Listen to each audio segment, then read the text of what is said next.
What happens when the most powerful woman in Alabama finds herself face to face with the one person who can see through her carefully constructed facade? In the sweltering summer of 1821, on the Whitmore plantation where cotton was king and human lives were currency, a single locked door would become the stage for a confrontation that would shatter illusions, expose hidden truths, and reveal the devastating cost of a system built on human bondage. This is not a love story.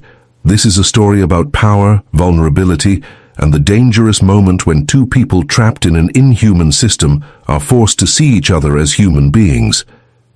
If stories that dive deep into the darkest chapters of American history captivate you, subscribe to our channel and hit the bell icon, because today's tale will take you on a journey through the complex web of power, oppression, and unexpected humanity that defined the antebellum South.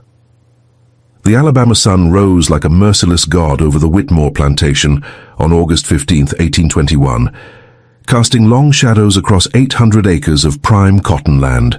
The morning air was already thick with humidity that would only grow more oppressive as the day progressed. But for the 137 enslaved souls who called this place their prison, the weather was the least of their concerns. Samuel Washington, though his surname was one he had given himself, never acknowledged by his owners, had been awake since before dawn. At 18, he had already spent more than half his life understanding that survival meant anticipating the needs and moods of white people before they even knew them themselves. The scars on his back, faded now but still visible in the right light, served as permanent reminders of the consequences of miscalculation. The slave quarters were a collection of rough wooden cabins arranged in 2 neat rows behind the main house, each structure housing anywhere from 6 to 12 people, depending on family size and the master's current economic situation. Samuel shared his cabin with his uncle Moses, a man of 45 whose spirit had been systematically broken over decades of bondage, and 3 other men whose names changed periodically as people were bought, sold, or died. The morning routine was always the same. Before the overseer's horn sounded at 5 o'clock, Samuel would slip quietly from his straw mattress and make his way to the well behind the quarters. The few minutes of solitude before the day's brutality began were precious beyond measure.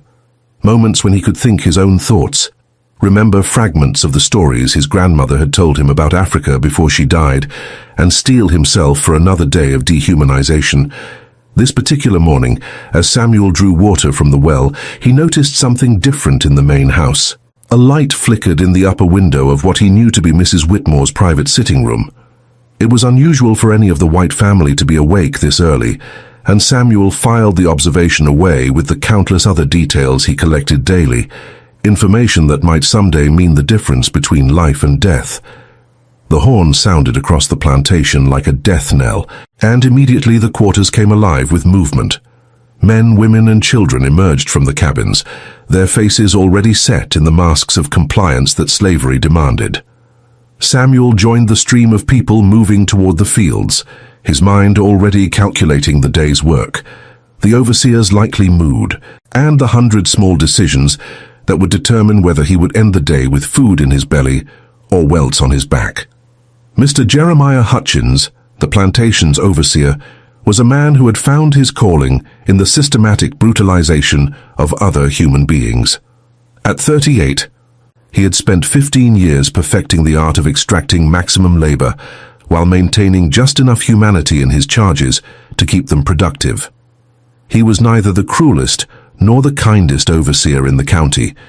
He was simply efficient, and that efficiency had made him valuable to Governor James Whitmore. Hutchins rode his horse along the edge of the cotton fields as the enslaved workers spread out across the endless rows of white bowls.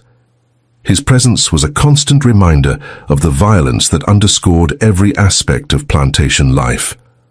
The whip at his side was not merely symbolic. It was a tool he used with calculated precision, never enough to permanently disable valuable property, but always enough to maintain absolute control. Samuel had learned to work within Hutchins' system of terror. He picked cotton with mechanical efficiency, his hands moving with the practiced speed that came from years of repetition. He kept his eyes down, his mouth shut, and his thoughts carefully hidden behind a mask of compliance. But beneath the surface, his mind was always working, always observing, always looking for the patterns and opportunities that might someday lead to something better.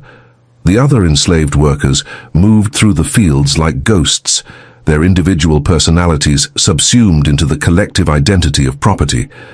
There was Sarah, a woman of 30, who had been separated from her children when they were sold to a plantation in Mississippi. There was old Tom, whose real name was Thomas Jefferson, a cruel joke by a previous owner, who had been working these fields since before Samuel was born. There was Mary, barely 16, whose beauty had already marked her for the special attention that no enslaved woman could refuse. Each of them carried their own stories of loss, trauma, and survival. Each had developed their own strategies for maintaining some fragment of humanity in a system designed to strip it away. And each understood that their survival depended not just on their own actions, but on the collective ability of the enslaved community to protect and support one another within the constraints of their bondage. Margaret Elizabeth Whitmore had been born Margaret Thornton in Charleston, South Carolina, the daughter of a rice planter whose wealth had been built on the labor of enslaved people for 3 generations. At 20, she had married James Whitmore in a union that had more to do with political alliance and economic advantage than with any romantic sentiment. Now, at 32, she was the wife of Alabama's governor and one of the most powerful women in the state. Her life was a carefully choreographed performance of Southern womanhood. She managed a household staff of 12 enslaved people, entertained the wives of politicians and planters, and maintained the facade of genteel perfection that her position demanded. Her days were filled with the minutiae of domestic management, overseeing meal preparation, managing the household budget, and ensuring that every aspect of the Whitmore plantation reflected the family's status and wealth. But beneath the layers of silk and social propriety, Margaret struggled with a growing sense of emptiness that she could neither name nor escape. Her marriage to James was cordial but cold, a business partnership disguised as a romantic union. She had suffered 3 miscarriages in 12 years of marriage, each loss deepening her sense of failure and isolation. Her social circle consisted entirely of other plantation wives, whose conversations rarely ventured beyond gossip, fashion, and the management of enslaved labor. On this particular morning, Margaret stood at her bedroom window watching the enslaved workers move toward the fields. It was a sight she had witnessed thousands of times, but recently she had found herself paying closer attention to the individual faces, wondering about the thoughts and feelings hidden behind their masks of compliance. Her attention was drawn to one figure in particular, a young man whose posture and movement suggested a strength that hadn't been completely broken by bondage. She had noticed him before, though she couldn't say exactly when or why he had first caught her attention. There was something in his bearing, something in the way he carried himself even under the weight of oppression, that intrigued her. Margaret turned away from the window, disturbed by her own thoughts. It was dangerous to see enslaved people as individuals, dangerous to wonder about their inner lives. The entire system of slavery depended on the fiction that they were property rather than people, and any crack in that fiction threatened the foundation of her world. By noon, the Alabama sun had transformed the cotton fields into a furnace.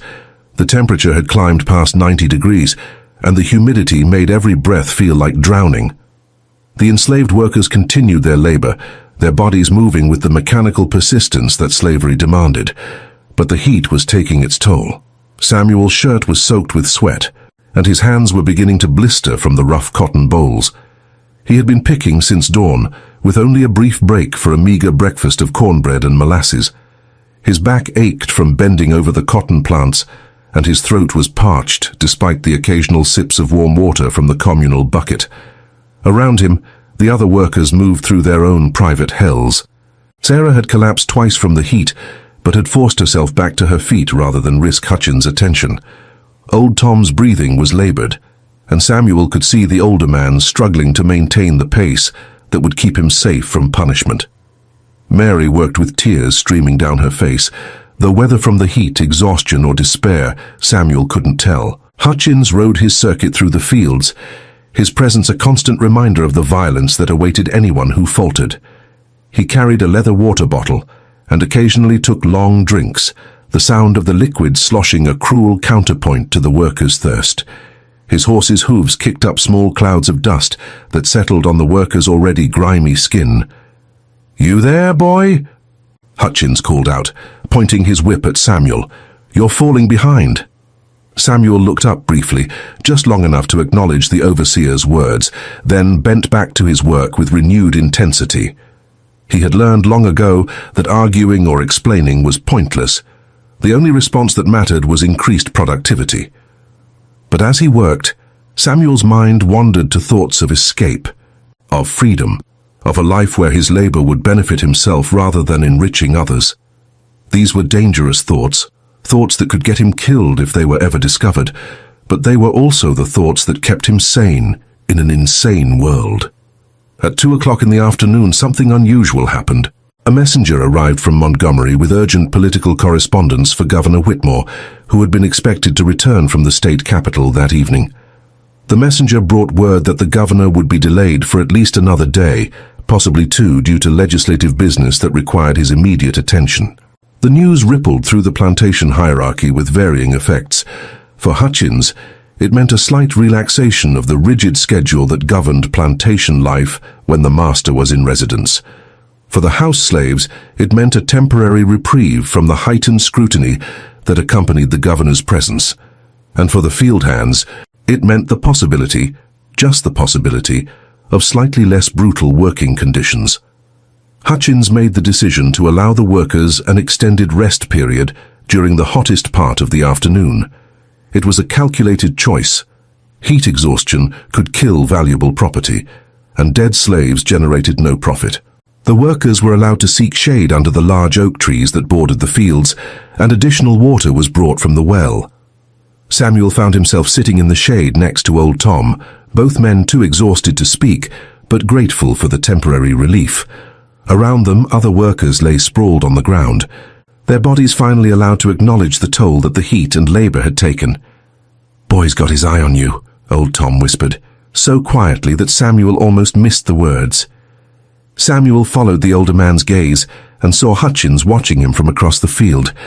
The overseer's attention was never a good thing, and Samuel felt a chill of fear despite the oppressive heat. "What you think he wants?" Samuel asked. "Don't matter what he wants," old Tom replied. "Matters what you do about it. Keep your head down, do your work, and pray he finds someone else to focus on." But even as old Tom spoke the words, both men knew that sometimes prayer wasn't enough. Sometimes the attention of white people, whether benevolent or malevolent, was simply unavoidable. And when that attention came, survival depended on navigating a maze of unspoken rules and deadly consequences. While the field hands rested in whatever shade they could find, life in the main house continued according to its own rhythms. The Whitmore mansion was a testament to the wealth that could be extracted from human bondage. 2 stories of white-painted wood and brick, with wide verandas and tall windows, designed to catch whatever breeze might offer relief from the Alabama heat. Margaret spent her afternoon in the relative coolness of the house's interior, managing the domestic details that kept the plantation running smoothly. She reviewed the weekly accounts with Bessie, the enslaved woman who served as head cook, discussing meal planning and supply needs. She inspected the work of the house slaves who were responsible for cleaning and maintaining the family's living spaces. She wrote letters to other plantation wives, maintaining the social connections that were essential to her husband's political career. But throughout these routine activities, Margaret found her thoughts returning to the scene she had witnessed from her bedroom window that morning. The image of the young man in the fields lingered in her mind, though she couldn't explain why. There had been something in his posture, something in the way he moved, that had captured her attention in a way that made her uncomfortable. Margaret had been raised to see enslaved people as a necessary part of the natural order, no different from livestock or farm equipment. They were property to be managed efficiently and humanely, but property nonetheless. The idea that they might have inner lives, hopes, dreams, or desires was not something she had been encouraged to consider. But lately, she had found herself wondering about the people who surrounded her daily life. What did Bessie think about as she prepared meals in the kitchen? What dreams did the young women who cleaned her bedroom harbor? What hopes sustained the men who worked in the fields under the brutal Alabama sun? These were dangerous thoughts for a woman in her position. The entire social and economic structure of the South depended on maintaining clear boundaries between white and black, master and slave, human and property.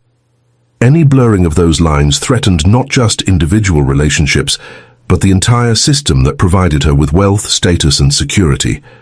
As the afternoon wore on, Margaret found herself drawn repeatedly to the windows that overlooked the fields. She told herself she was simply checking on the progress of the work, ensuring that the plantation's most valuable assets were being properly managed. But she knew, even as she rationalized her behavior, that she was looking for one particular figure among the workers. As the sun began its descent toward the western horizon, casting longer shadows across the cotton fields, Hutchins finally called an end to the day's labor. The enslaved workers gathered their tools and began the slow walk back to the quarters, their bodies exhausted, but their spirits lifted slightly by the prospect of a few hours of relative freedom before the next day's ordeal began. Samuel walked with the others, but his mind was already focused on a plan he had been developing throughout the afternoon.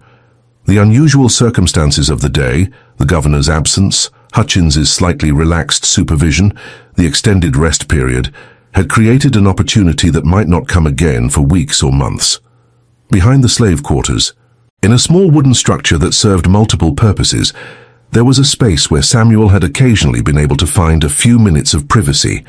The building was used primarily for storage, but it also contained a large wooden tub that was sometimes used for washing clothes or on very rare occasions for the luxury of a proper bath. Samuel had been planning this moment for days, carefully observing the routines of the overseers and house staff, looking for a window of time when he might be able to steal a few minutes of solitude. The combination of the governor's absence and the day's unusual schedule had created exactly the opportunity he had been waiting for. As the other workers dispersed to their cabins for the evening meal, Samuel quietly made his way to the storage building. He had already hidden a bucket and some soap, precious commodities that he had acquired through careful trading and saving. The prospect of washing away the day's accumulation of sweat, dirt, and cotton dust was almost overwhelming in its appeal. The small building was dimly lit by the fading daylight that filtered through a single window. Samuel moved quickly but quietly, filling the wooden tub with water he had drawn from the well earlier in the day. The water was barely warm, but it represented a luxury that was almost unimaginable in his daily existence. As he began to remove his work clothes, Samuel felt a sense of anticipation that went beyond the simple pleasure of cleanliness. For these few minutes, he would be able to exist as something other than property. He would be able to think his own thoughts, feel his own feelings, and experience his own humanity without the constant surveillance and control that defined every other moment of his life. The water felt like salvation against Samuel's skin. As he lowered himself into the wooden tub, he could feel the day's accumulation of sweat, dirt, and despair beginning to wash away. The sensation was so overwhelming that he had to close his eyes and concentrate on breathing steadily to avoid being overcome by emotion. This was more than just a bath. It was a ritual of reclamation, a brief assertion of his humanity in a world that denied it at every turn. For these precious minutes, he was not Governor Whitmore's property or Hutchins' target, or the cotton fields machine. He was simply Samuel, a young man trying to maintain some fragment of dignity in an undignified world. As he washed, Samuel allowed his mind to wander to thoughts and memories that he normally kept carefully suppressed. He thought about his grandmother, who had died when he was 12, and the stories she had told him about their family's history. She had spoken of ancestors who had been kings and queens in Africa, of a time when their people had been free and proud and powerful. He thought about the books he had seen in the main house, and the burning desire he felt to learn to read the words that held so much power in the white world. He had managed to learn a few letters by watching the white children's lessons from a distance, but the penalty for a slave court reading was severe enough to make further education a dangerous dream. He thought about freedom, not just the abstract concept, but the practical reality of what it might mean. The ability to choose where to go and what to do, the right to keep the fruits of his own labor, the possibility of love and family, and all the human experiences that slavery made impossible. These thoughts were dangerous, Samuel knew. Hope was a luxury that enslaved people could rarely afford, because hope made the reality of bondage even more unbearable. But in this moment, surrounded by warm water and temporary solitude, he allowed himself to imagine a different life. The sound of his own breathing seemed loud in the small space, and Samuel found himself listening carefully for any indication that his privacy had been discovered. The consequences of being caught in such a vulnerable state would be severe, not just for the unauthorized use of water and soap, but for the implicit assertion of humanity that the act represented. Margaret Whitmore had spent the late afternoon in a state of increasing restlessness. With her husband away and the usual social obligations suspended, she found herself with an unusual amount of unstructured time. She had tried to occupy herself with needlework, with correspondence, with the endless small tasks that filled a plantation mistress's days, but nothing could distract her from the strange mood that had settled over her.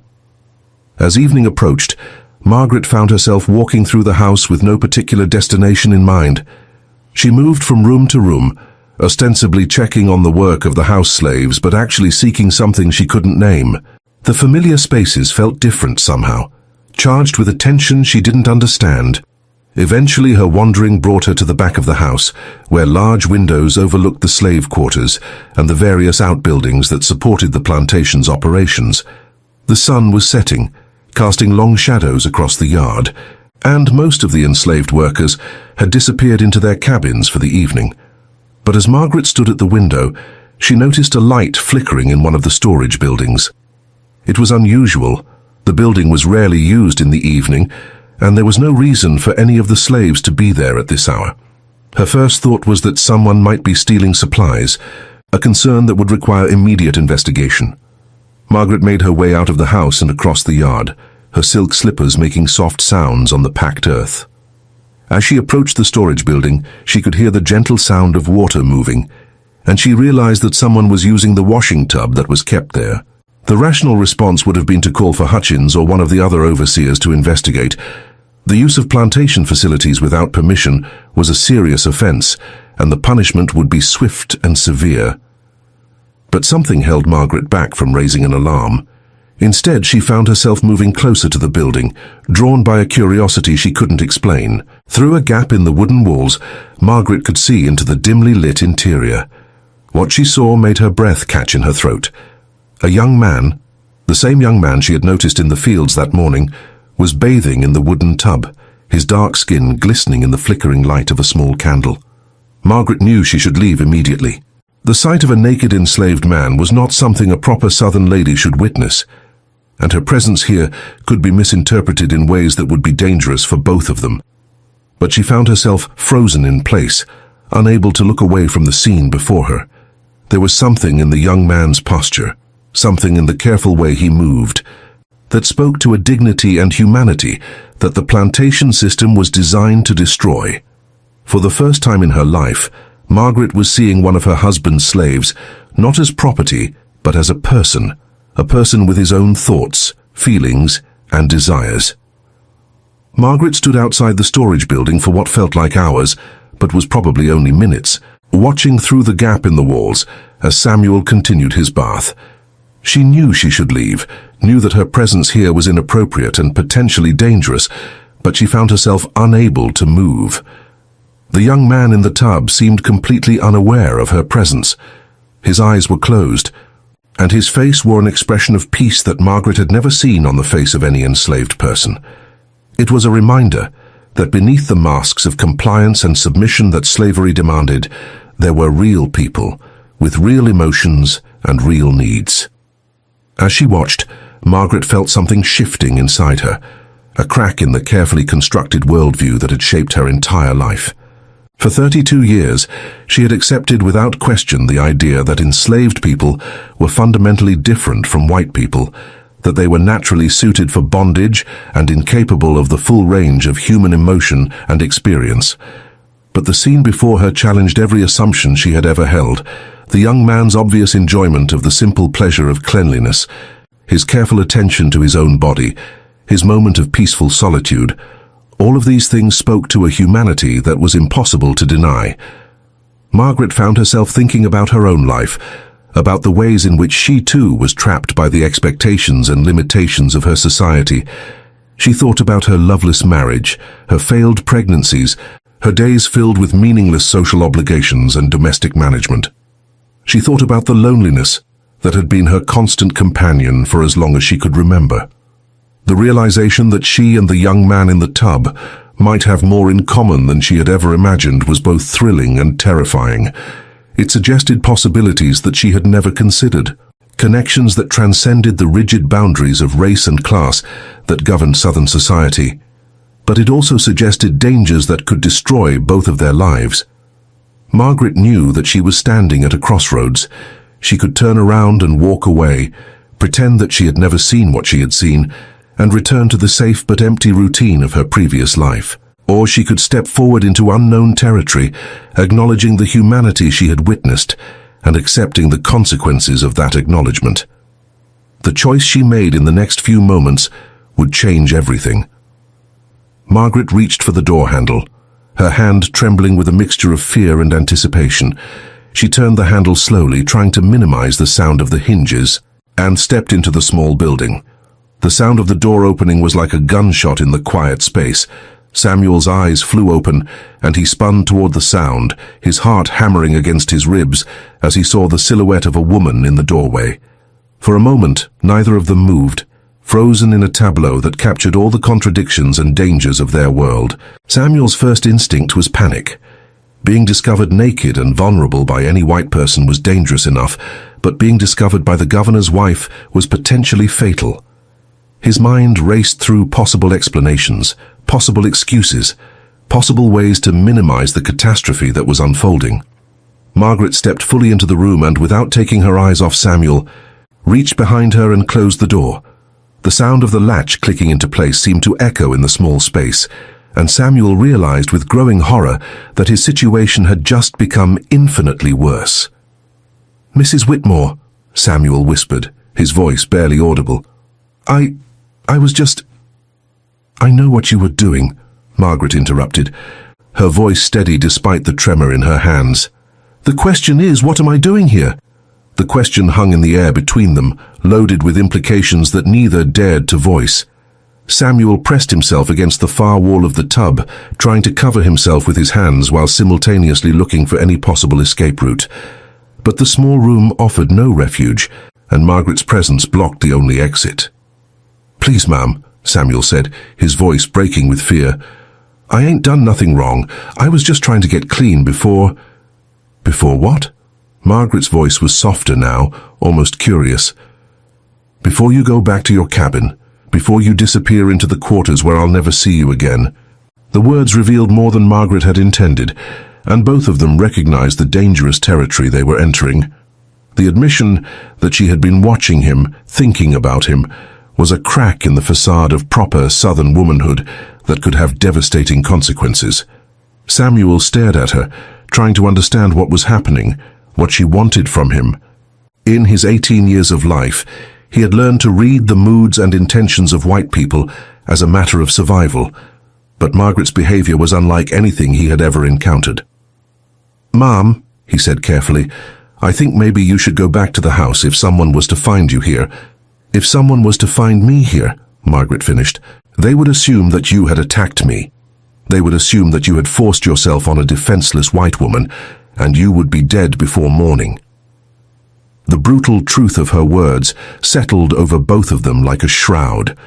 The power dynamic was absolute. She could destroy him with a word, end his life with a simple accusation. But her presence here, her decision to enter the room and close the door behind her, had created a situation that was dangerous for both of them. "So why are you here?" Samuel asked, finding courage he didn't know he possessed.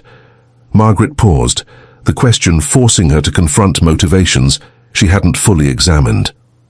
"I don't know," she said finally, and the honesty in her voice was more frightening than any threat could have been. The silence that followed Margaret's admission stretched between them like a chasm. Outside, the plantation continued its evening routine, the sound of voices from the slave quarters, the distant lowing of cattle, the rustle of wind through the cotton plants. But inside the small storage building, time seemed suspended, as if the normal rules of their world had been temporarily set aside. Samuel remained pressed against the wall of the tub, his body tense with fear and confusion. Every instinct told him to flee, but there was nowhere to run.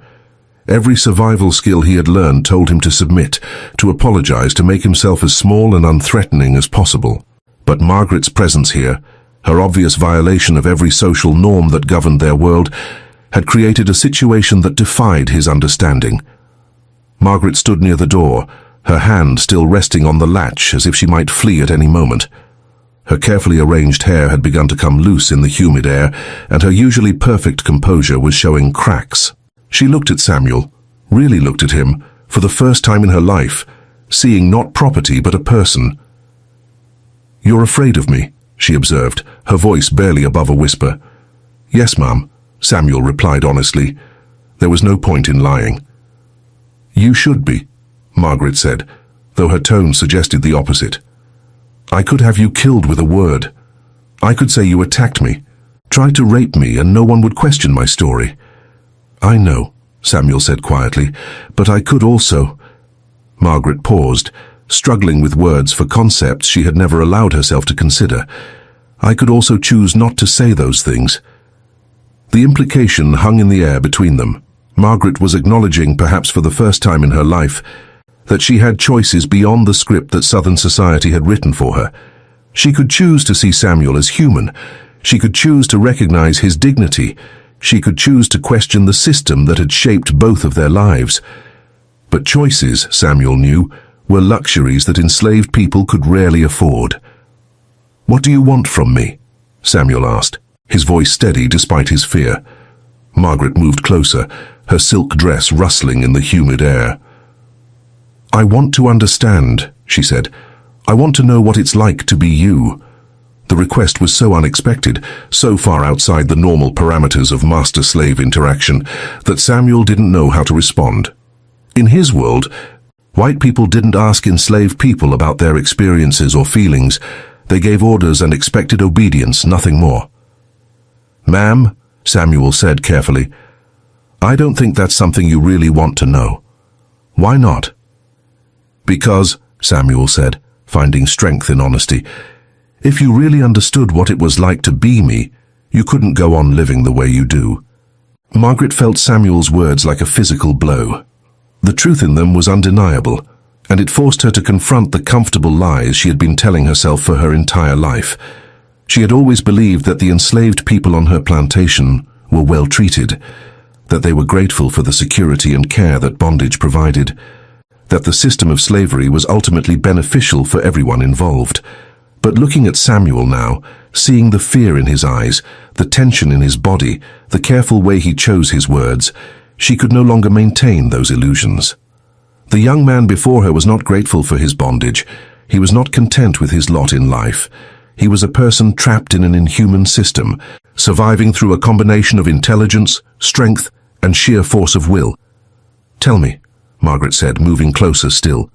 "Tell me what it's like." Samuel looked at her for a long moment, weighing the risks of honesty against the strange opportunity that her question presented. In all his years of bondage, no white person had ever asked him about his inner life, his thoughts, his feelings. The request was so unprecedented that he wasn't sure how to respond. "You want to know what it's like?" Samuel asked finally. "It's like drowning every day but never being allowed to die. It's like being hungry all the time, not just for food but for everything. For choice, for dignity, for the right to be human. It's like watching your life pass by while someone else decides every detail of how you'll spend it." Margaret listened to his words, feeling each one like a weight settling on her chest. She had never considered the psychological toll of slavery, the way it affected not just the body but the mind and spirit of those who endured it. "But you survive," she said. "You keep going." "Because the alternative is death," Samuel replied. "And because sometimes in moments like this, I remember that I'm still human, even if the world tries to tell me otherwise." The admission created a moment of connection between them that transcended the boundaries of race and class. Margaret recognized in Samuel's words something of her own experience, the feeling of being trapped by circumstances beyond her control, of having her life shaped by forces she couldn't influence. "I understand that feeling," she said quietly, "the feeling of drowning." Samuel looked at her with surprise. "Ma'am?" "My life," Margaret said, the words coming slowly as if she were discovering them as she spoke, "is not my own either. Every day is planned for me, every decision made by someone else. I'm property too in my own way, valuable property, well cared for property, but property nonetheless." The comparison was both illuminating and problematic. While Margaret's constraints were real, they were nothing compared to the brutal reality of chattel slavery. She lived in luxury built on the suffering of others, and her limitations were those of privilege rather than oppression. But Samuel recognized the grain of truth in her words. The system that enslaved him also constrained her, though in vastly different ways. Both of them were trapped by a social order that denied them full humanity. Him through the complete negation of his personhood, her through the narrow definition of acceptable womanhood that Southern society imposed. "It ain't the same thing," Samuel said gently but firmly. "You got choices I'll never have. You got power I'll never see. But I understand feeling trapped." Margaret moved closer to the tub, close enough now that she could see the scars on Samuel's back, the calluses on his hands, the physical evidence of a life spent in forced labor. The reality of his suffering was written on his body in ways that made her comfortable abstractions impossible to maintain. "Those scars," she said, her voice barely audible. "How did you get them?" Samuel's jaw tightened. The scars were from a whipping he had received 2 years earlier, punishment for the crime of looking directly at a white woman who had spoken to him. The irony of discussing those scars with another white woman who was now looking directly at him was not lost on either of them. "Hutchins," Samuel said simply, "for forgetting my place." "What did you do?" "Looked up when Mrs. Patterson from the next plantation spoke to me. Forgot to keep my eyes down." Margaret felt sick. She knew Mrs. Patterson had entertained her in this very house. The idea that a human being had been brutally whipped for the simple act of making eye contact was almost too horrible to comprehend. "I'm sorry," she whispered. "Sorry don't heal scars," Samuel replied, but his tone was not unkind. "And sorry don't change the system that made them." The truth of his words hung between them like a challenge. Margaret's apology, however sincere, was meaningless in the face of the ongoing reality of slavery. Words of regret from the beneficiaries of oppression could never undo the damage that oppression caused. "What would change it?" Margaret asked. "What would make it better?" Samuel looked at her with something approaching amazement. The question revealed a naivety that was almost breathtaking in its scope. How could someone who had lived her entire life surrounded by slavery not understand its fundamental nature? "Freedom," Samuel said simply. "The only thing that would make it better is freedom. Not better treatment, not kinder masters, not more comfortable chains. Freedom." The word hung in the air between them like a forbidden incantation. In the world of the antebellum South, the idea of freedom for enslaved people was not just radical, it was revolutionary. It threatened the entire economic and social structure that provided wealth and power to people like Margaret and her husband. "But if you were free," Margaret said, struggling with concepts she had never seriously considered, "what would you do? Where would you go?" The questions revealed the depth of her conditioning. She had been taught to believe that enslaved people were incapable of caring for themselves, that they needed the guidance and protection that slavery provided. The idea that they might have their own goals, dreams, and plans was foreign to her worldview. "I'd learn to read," Samuel said without hesitation. "I'd find work that paid me wages for my labor. I'd choose where to live and who to love. I'd make decisions about my own life instead of having them made for me." Each item on his list was a simple human desire, but in the context of slavery, each one was a radical demand. The right to education, to fair compensation for labor, to freedom of movement and association, these were privileges that white society reserved for itself. "And you'd be happy?" Margaret asked. "I'd be human," Samuel replied, "and that's all any of us really want, the chance to be human." Margaret felt the weight of Samuel's words settling over her like a heavy blanket. For the first time in her life, she was being forced to confront the full humanity of someone she had been taught to see as property. The experience was both enlightening and devastating, opening her eyes to truths she had spent her entire life avoiding. But recognition of truth and the ability to act on that truth were two very different things. Margaret might now understand the horror of slavery in a way she never had before, but she was still the governor's wife, still the beneficiary of a system built on human bondage, still trapped within the constraints of her own social position. "If I could change things," she said slowly, "if I had the power to make it different, I would."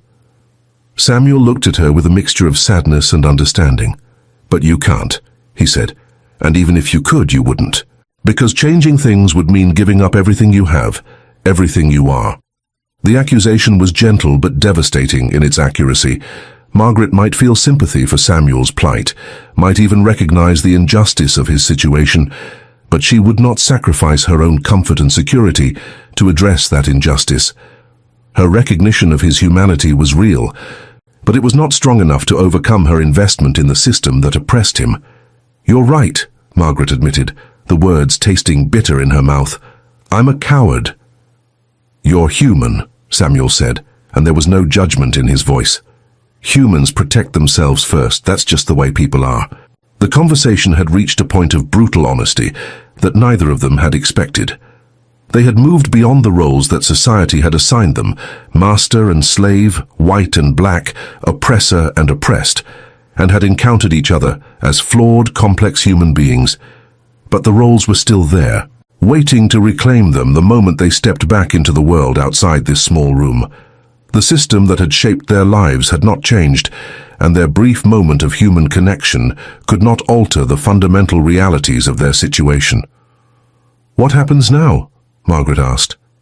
Samuel looked at her for a long moment, seeing not the governor's wife but a woman trapped in her own kind of prison. "Now you go back to your big house," he said quietly, "and I go back to the quarters, and we both pretend this never happened. And if I wanted to see you again?" The question revealed the dangerous territory they had entered. Margaret's interest in Samuel had moved beyond curiosity into something more personal, more intimate.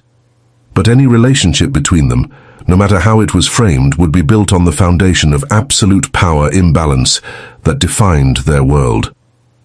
"Then you'd be proving that everything I thought about white folks is true," Samuel said, his voice hardening slightly. "That you see us as things for your entertainment, your pleasure, your guilt. That even when you think you're being kind, you're still just using us." Margaret felt Samuel's words like physical blows, each one stripping away another layer of the comfortable self-deception that had sustained her throughout her life.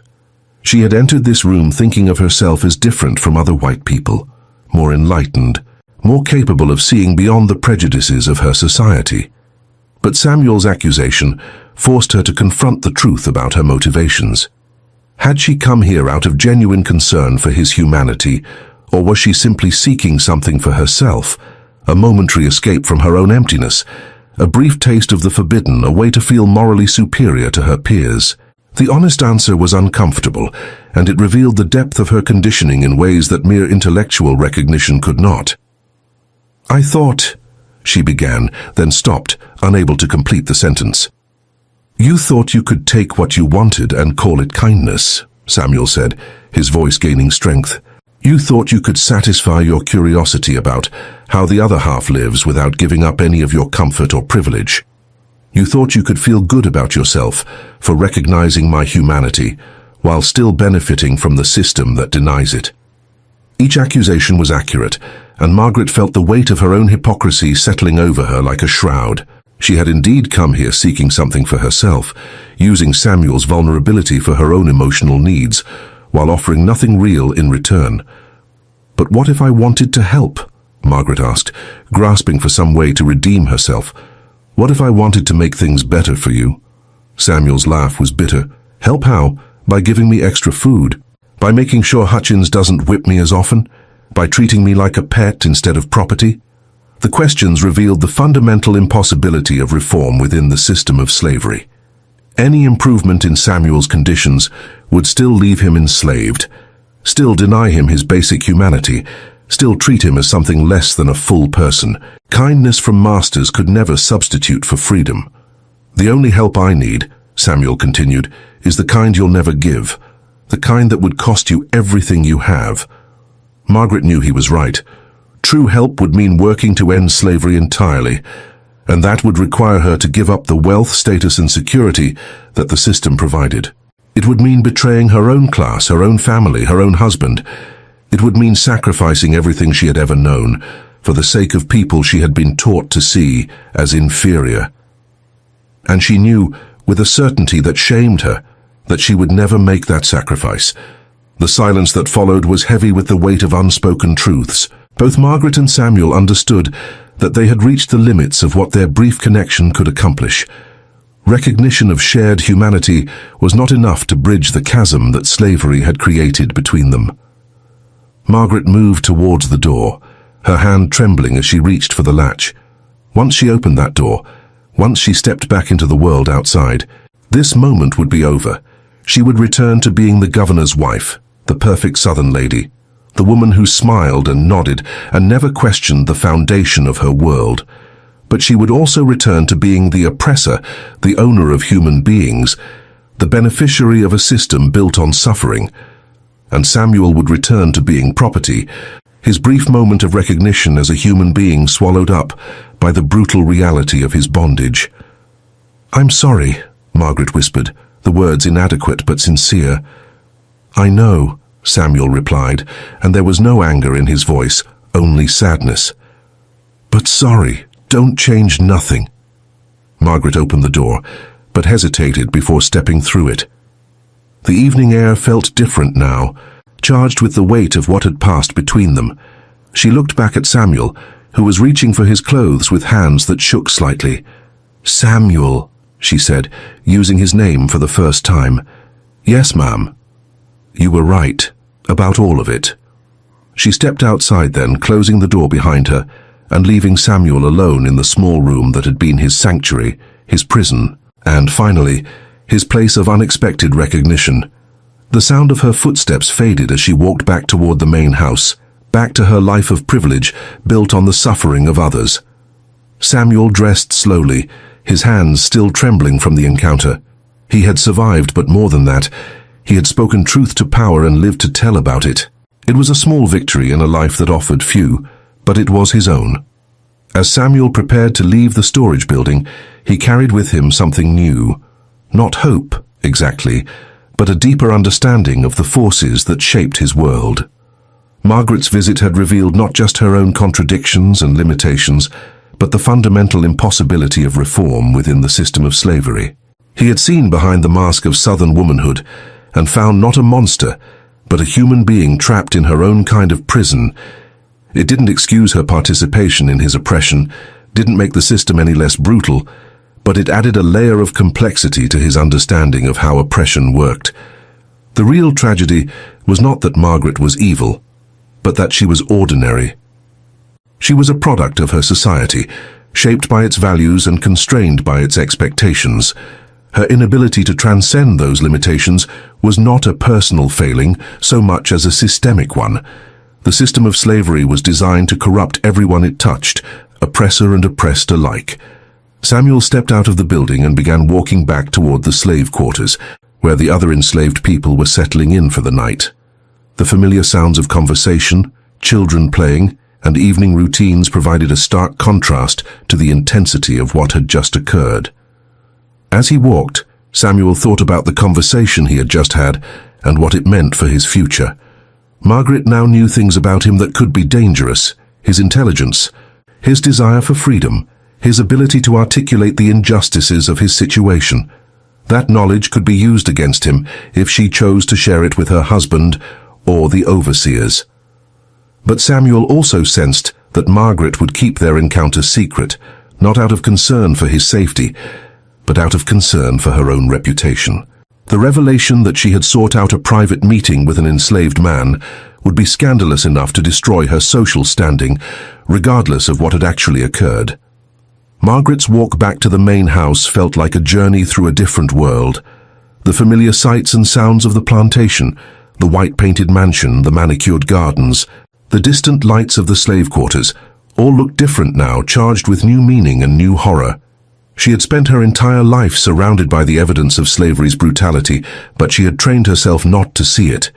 The scars on the bodies of the house slaves, The exhaustion in their faces, the careful way they moved and spoke in the presence of white people, all of these things had been invisible to her, filtered out by a worldview that required their suffering to be either justified or ignored. But Samuel's words had stripped away those filters, forcing her to see the reality of the system that provided her with comfort and security. The knowledge was a burden she would carry for the rest of her life, a constant reminder of the price that others paid for her privilege. As she entered the house, Margaret was greeted by Bessie, the enslaved woman who served as head cook. "Evening, Miss Margaret," Bessie said with the practiced deference that slavery demanded. "Dinner's ready whenever you want it." Margaret looked at Bessie, really looked at her for the first time in years. She saw the intelligence in the older woman's eyes, carefully hidden behind a mask of subservience. She saw the strength in her bearing, the dignity that survived despite decades of bondage. She saw a human being who had been reduced to property, whose thoughts and feelings and dreams were considered irrelevant by the world around her. "Thank you, Bessie," Margaret said, her voice catching slightly. I'll be there shortly." Bessie looked at her with concern. "You feeling all right, Miss Margaret? You look a little peaked." The kindness in Bessie's voice, the genuine concern from someone who had every reason to hate her, was almost more than Margaret could bear. How many times had Bessie shown her such consideration? How many small acts of humanity had she ignored or taken for granted? "I'm fine," Margaret lied. "Just tired." But she wasn't fine, and she would never be fine again. The comfortable ignorance that had sustained her for 32 years was gone, replaced by a knowledge that would haunt her for the rest of her life. Over the following days, life on the Whitmore plantation continued according to its established rhythms. Governor Whitmore returned from Montgomery with news of political developments and legislative business. The enslaved workers continued their labor in the cotton fields under Hutchins' watchful eye. The house slaves maintained the domestic routines that kept the plantation running smoothly. But beneath the surface continuity, something had changed. Margaret found herself watching the enslaved people around her with new eyes, seeing their humanity in ways that made her previous blindness impossible to reclaim. Every interaction was now charged with the knowledge of what she had learned in that small storage building. Samuel returned to his work in the fields, his body moving through the familiar motions of cotton picking, while his mind processed the implications of his encounter with Margaret. He watched for any sign that she might have revealed their conversation to her husband or the overseers, but none came.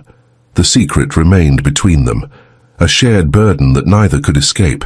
The two of them occasionally crossed paths in the normal course of plantation life, when Samuel was assigned to work near the main house, when Margaret walked through the yard on her daily inspections. But they never spoke, never acknowledged what had passed between them. The roles that society had assigned them had reasserted themselves, and the brief moment of human connection was buried beneath the weight of social expectation. Yet both carried the memory of that encounter, and it changed them in ways that would last for the rest of their lives. Margaret could never again pretend that enslaved people were anything less than fully human, and Samuel had experienced a moment of recognition that proved his humanity could not be completely erased by the system that oppressed him. Years would pass before the system of slavery finally crumbled under the weight of its own contradictions and the pressure of those who fought against it.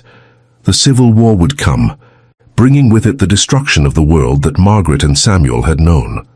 The plantation system would collapse, the Confederacy would fall, and the enslaved people of the South would finally taste the freedom that Samuel had described in that small storage building. But the encounter between Margaret and Samuel had planted seeds that would grow long before that larger transformation occurred. Margaret would never become an abolitionist. The constraints of her position and the limitations of her courage would prevent such a dramatic conversion.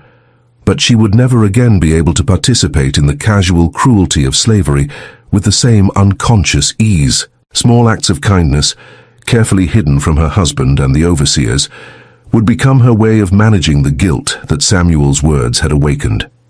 Extra food smuggled to the quarters, medical care provided without questions, punishments quietly reduced or delayed.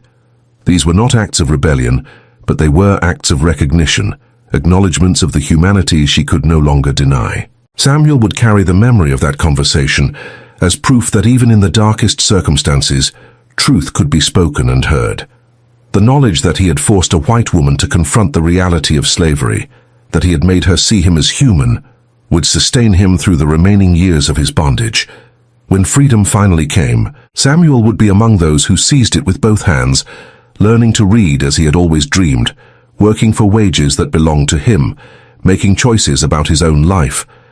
The dignity that had survived slavery would flourish in freedom, and the young man who had spoken truth to power in a small storage building would become a leader in his community. The locked door that had brought Margaret and Samuel together had been both literal and metaphorical. It had created a space where the normal rules of their society were temporarily suspended, where two people trapped in different ways by the same cruel system could encounter each other as human beings. But it had also revealed the limitations of individual recognition within a system of institutional oppression. Margaret's acknowledgement of Samuel's humanity, however genuine, could not free him from bondage. Samuel's articulation of slavery's horrors, however powerful, could not transform Margaret into an agent of change. The real tragedy of their encounter was not that it failed to change everything, but that it revealed how little individual enlightenment could accomplish in the face of systemic injustice. The recognition of shared humanity was necessary but not sufficient. It had to be coupled with collective action, political change, and the willingness to sacrifice privilege for principle. Margaret would live the rest of her life carrying the burden of knowledge without the courage to act on it fully. She would die in 1847, 26 years after that fateful evening, having never publicly questioned the system that had given her wealth and status. Her private acts of kindness would be remembered by some of the enslaved people she had helped, but they would not be enough to absolve her of complicity in their oppression. Samuel would survive slavery and live to see the Emancipation Proclamation, dying in 1889 as a free man who had built a life of dignity and purpose. He would become a teacher, using the literacy he had fought so hard to achieve to educate other formerly enslaved people. He would marry, have children, and experience the full range of human relationships that slavery had denied him. But he would never forget the evening when a white woman had locked a door and forced both of them to confront truths they had been avoiding. The memory would serve as both a reminder of how far he had come and a warning about how easily progress could be reversed. The story of Margaret and Samuel was not unique. Across the antebellum South, similar encounters occurred. Moments when the carefully constructed barriers between white and black, master and slave, oppressor and oppressed, temporarily cracked to reveal the shared humanity beneath. Most of these encounters remained hidden, buried beneath the weight of social taboo and the fear of consequences. Some led to relationships that challenged the boundaries of their society, though always within the context of fundamental power imbalance. Others led to violence, as the recognition of enslaved people's humanity threatened the psychological foundations that made slavery possible for white people. But all of them contributed to the growing tension that would eventually tear the nation apart. The contradiction between American ideals of freedom and equality and the reality of chattel slavery could not be sustained indefinitely. Each moment of recognition, each crack in the facade of racial hierarchy, added pressure to a system that was ultimately unsustainable. The Civil War, when it came, would be fought over many issues: states' rights, economic systems, political power. But at its heart, it would be a war over the question that Margaret and Samuel had grappled with in that small storage building: whether black people were fully human and deserving of the same rights and freedoms as white people. The locked door that had brought Margaret and Samuel together had opened something that could never be completely closed again: the recognition that the system of slavery was built on a lie. The lie that some people were naturally suited for bondage, that racial hierarchy was ordained by God or nature, that the suffering of enslaved people was justified by their supposed inferiority. Once that lie was exposed, once the full humanity of enslaved people was acknowledged, the entire edifice of slavery became morally indefensible. It might continue to exist through force and habit, but it could no longer claim moral legitimacy. This was the true power of encounters like the one between Margaret and Samuel. Not that they immediately changed the world, but that they planted seeds of truth that would eventually grow into movements for justice. The recognition of shared humanity was the first step toward the recognition of equal rights, and equal rights were incompatible with the institution of slavery. The young man who had spoken truth to power in a storage building behind a plantation house had done more than survive an encounter with his oppressor. He had forced her to see him as human, and in doing so had struck a blow against the entire system that sought to deny his humanity. The woman who had locked the door seeking something she couldn't name had found something she hadn't expected, the knowledge that her comfortable world was built on the suffering of people who were no different from herself in any meaningful way. That knowledge would haunt her for the rest of her life, but it would also make her a slightly better person, even if it couldn't make her a truly good one. The story of Margaret and Samuel raises questions that extend far beyond the antebellum South, questions that remain relevant in any society where inequality and injustice persist. How do we reconcile our knowledge of others' suffering with our investment in systems that benefit us? How do we move from recognition of injustice to action against it? How do we balance our individual comfort with our collective responsibility? These questions have no easy answers, and the story of Margaret and Samuel offers no simple solutions. What it does offer is a reminder that even in the darkest circumstances, human connection is possible, truth can be spoken, and dignity can survive. The locked door that brought them together was both a barrier and an opening, a barrier that separated them from the outside world and its rigid rules, and an opening that allowed them to see each other clearly for perhaps the first time in their lives. In that brief space of honesty and vulnerability, they had encountered each other not as master and slave, but as two human beings trying to make sense of an inhuman world. It was not enough to change everything, but it was enough to change them. And sometimes, in the long arc of history, that is how justice begins, not with grand gestures or dramatic transformations, but with small moments of recognition, individual acts of courage, and the gradual accumulation of truth that eventually becomes too powerful to ignore. The sun that had risen over the Whitmore plantation on that August morning in 1821 had set on a world that looked the same, but was fundamentally different. Two people had seen each other clearly, spoken honestly, and acknowledged their shared humanity despite the system that sought to deny it. The locked door had opened something that would never be completely closed again. The possibility that things could be different, that people could be better, that justice could eventually prevail. It was a small beginning, but it was a beginning nonetheless. In the suffocating heat of an Alabama summer in 1821, behind a locked door in a small storage building, two people discovered that the most revolutionary act in an oppressive system is simply seeing each other as human beings. This story reminds us that while individual recognition cannot immediately dismantle systemic injustice, it plants the seeds of truth that eventually grow into movements for change. The tragedy is not that Margaret and Samuel couldn't immediately transform their world. It's that we still live in a world where such transformations are necessary. Their brief encounter across the chasm of slavery offers both hope and warning. Hope that human connection can survive even the most dehumanizing systems, and warning that recognition without action is a burden that haunts us long after the moment of truth has passed. If this story moved you to think deeply about power, dignity, and our responsibility to confront uncomfortable truths about our past and present, please subscribe to our channel. Share your thoughts in the comments below. How do we ensure that moments of recognition become catalysts for justice rather than merely sources of guilt? Your engagement helps us continue bringing these essential stories to light. Remember, the most important stories are often the most difficult ones.